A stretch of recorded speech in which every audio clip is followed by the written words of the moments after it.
धर उगाच सांडून खैराची सांगू नको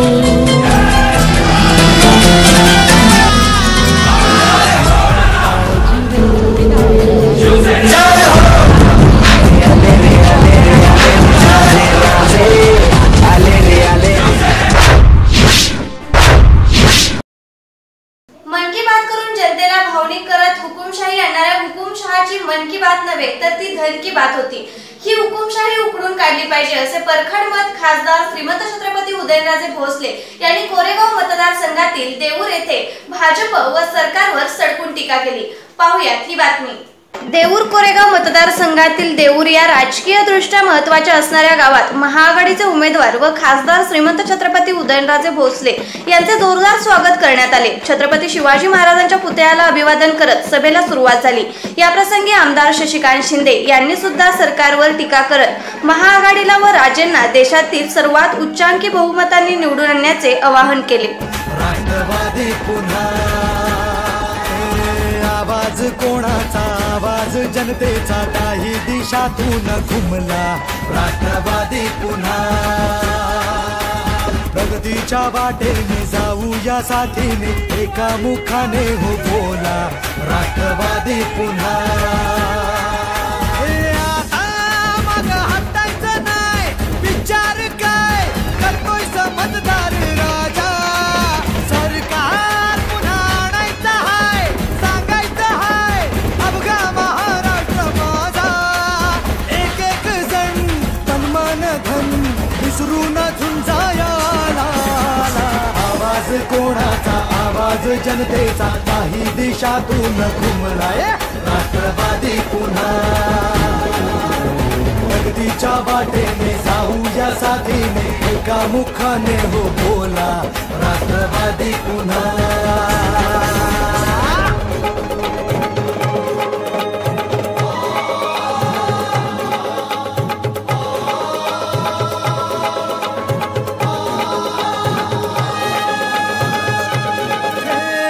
आम्ही पंख पसरुनी तुमचा झेप घेतली भरभराट आणली वेसनवी गाठली शिक्षणा सुरजुवली उद्योगास फुलवली कष्टाने घामाने पायवाट शिंपली आता ध्येय गाठायचं हाय थांबायचं नाही अर्ध्यात मतदार राजा सरकार पुन्हा आणायचं हाय सांगायचं हाय अवघा महाराष्ट्र माझा एक एक जण तन्मान धन विसरून झुंजायाला आवाज कोणाचा आवाज जनतेचा काही दिशातून घुमलाय राष्ट्रवादी पुन्हा प्रगतीच्या वाटेने जाऊ या साथीने एका मुखाने हो बोला राष्ट्रवादी पुन्हा आवाज कोणाचा आवाज जनतेचा काही दिशातून घुमलाय राष्ट्रवादी पुन्हा प्रगतीच्या वाटेने जाऊ या साथीने एका मुखाने हो बोला राष्ट्रवादी पुन्हा राष्ट्रवादी पुन्हा राष्ट्रवादी पुन्हा स्वतःवरती तर विश्वास आहे ना तुमच्या नजरेवरती तर विश्वास आहे का नाही ज्या वेळेस त्यांनी नोटाबंदी लागू केली यांनी थोडं तरी यांना भान होता का यांना भान नव्हता यांना गुर्मी आली अहो विपक्षच्या लोकांना तुम्ही बोलवायला पाहिजे होत मी करल सो कायदा तू कोण तुम्हाला निवडून दिलं कोणी ह्या लोकांनी जनतेच्या राजांनी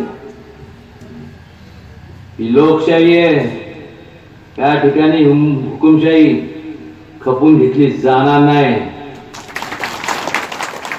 आणि मग झालं काय 15 लाख का कशासाठी आता काय कारण सांगू शकत नाही की मिलीजुली सरकार होती आम्ही त्यांनी असं केलंय रडी जाडा होता सांगू शकत नाही तुम्ही तुम्हाला लोकांनी बहुमत दिलं टोटल बहुमत आणि मग आता लोकांसमोर जाऊन सांगताय काय सांगताय? लहान पोरं जरी परवडले, मग त्यांच्या घरातलं बघा ना, ते त्यांच्या ते एका घरात 2 तिकीट आहे. तुम्ही तुमचा बघा. लोकांना दिलेल्या आश्वासनाला काय, लोकांना दिलेल्या आश्वासनं मुद्द्यावर, या मुद्द्यावर काय झालं? सगळं सुरळीत चाललं होतं, मग एवढं सगळं विस्कळीतपणा का आला? आज नाही म्हणलं तरी देश 10 वर्ष पाठीमागं गेलाय.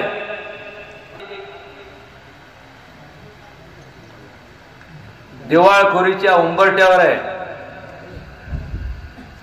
वाचवायचं का देश वाचवायचा असेल तर वरचा जे जेवढ्या देव जाती धर्मातले देव आहेत ते जरी अवतरले तर काही करू शकणार नाही. फक्त या माझ्या समोर असणारे लोकशाहीतले जे तुम्ही सर्व देव आहात, तुम्हीच करू शकता. तुम्ही जसं त्यांना सत्तेत बहुमताने पाठवलं, तसंच सत्तांतर जोपर्यंत तुम्ही घडवत नाही तोपर्यंत गत्यंतर नाही. नाहीतर आज तुम्ही इथं बसलेल्या तुम्ही सज्ञानात लक्षात ठेवा, या ठिकाणी माझ्यापेक्षा इथं वयस्कर वडीलधारी मंडळी आहेत. तुमच्या घरात तुमचे नातवंड आहेत. माग आहे. परिवर्तन तुमच्या स्वतःसाठी करायला पाहिजे. आणि एवढा संकुचित कृपया मेहरबानी करून विचारू नका की आपल्याला उदयनराजेंना निवडून द्यायचंय. काय करणार मी एकटं? तुम्ही निवडून दिलं तर एकटं जाऊन मी काय करू? काही करू शकणार नाही. जोपर्यंत तुम्ही परिवर्तन करत नाही तोपर्यंत खऱ्या अर्थाने आज हा देश जो अधोगतीच्या मार्गाला लागलाय तोपर्यंत हा देश प्रगतीच्या मार्गाने वाटचाल करणार नाही. आणि जोपर्यंत हा देश प्रगतीच्या मार्गाने वाटचाल करत नाही तोपर्यंत खऱ्या अर्थाने लोकशाही या देशात नांदू शकणार नाही. एवढं कृपया करून आपण लक्षात ठेवा. आपल्याला या देशाला महासत्तेकडे न्यायचंय. तुमच्या कुटुंबातले जे लहान लहान मुलं आहेत त्यांना मोठं झालेलं आपल्या सगळ्यांना पाहायचंय. ही माझी प्रामाणिक विनंती या ठिकाणी आपल्याला करतो. ही भावना आपल्या सगळ्यांच्या मनात आहे. फक्त ती राबवण्याचं काम आपण केलं पाहिजे. नाही ते म्हणे ना, तळ रको तो पाणी चाको. त्यांनी पाणी म्हणजे पाळ. आता मला सांगा, अजून 5 वर्ष दिलं तर हे काय करते? हे फक्त आता ऑइल पर्यंत पोचलेत. उद्या तिथून नदी कुठली जाते तुमच्या इथून? हा बस आता तुम्हाला चुन्याची एक कारखाना काढा इथं. कारण की आपला चांगला गोंडस नावाचा, आणि तुम्ही तिथं गेला नाहीतरी तरुणांना आहे तसं सेल्फी घ्यायची. तुम्ही घेऊन तरी बघा सेल्फी. तुमचं बिल भरायच्या ऐवजी त्याला पैसे द्यावे लागणार. कारण तो म्हणणार माझा करार झालाय इथं, आता सेल्फी जरी काढायची म्हणली तरी तुम्हाला मला पैसे द्यायला लागणार. मी मालक झालो याचा. पाणी पाहिजे पैसे द्या, शेतीला पाहिजे पाणी एवढे पैसे द्या. आणि देशाची संपत्ती हे तुमचा देश आहे. तुमची पाणी तुमचं आहे, ऑइल तुमचं आहे, गॅस तुमचा आहे. बाहेर तेवढाच यांचा गॅस आहे. काय शशिकांत शिंदे तेवढाच गॅस यांचा आहे. तो आपल्याला नकोच आहे. उबट सगळा ठेवा तुमच्याकडेच. चांगला गॅस द्या आम्हाला आमचा मालकीचा. हसणं बिसणं सोडून द्या. पण ही वस्तुस्थिती आहे. विचार करा. माझा पण स्वार्थ आहे. फुकटात गाडी मला पण वापरायला मिळेल. चेष्टेचा भाग जाऊन द्या. पण ज्याला काम करायचं आहे ना तो काम करतो. आणि ज्याला काम करायचं नसेल तो कारण सांगतच राहतो. ह्यांना जर काम करायचं असतं, एवढं बहुमत असतं, तर मला सांगा यांच्या ठिकाणी मी असतो तर काय एवढं पण काम शिल्लक ठेवलं नसतं. पण कामच करायचं नाही. आणि यांचं काम का करायचं नव्हतं, कारण की मुलांनो, त्या मुलांना सगळे बेट्यांनो बेटा सगळे ऐकत होत्या, 2 करोड़ लोगों को हम नौजवानों को काम देंगे। ती मन की बात नव्हती, ती धन की बात होती, धन धन धन। आता यांचं धन हातात घ्या घन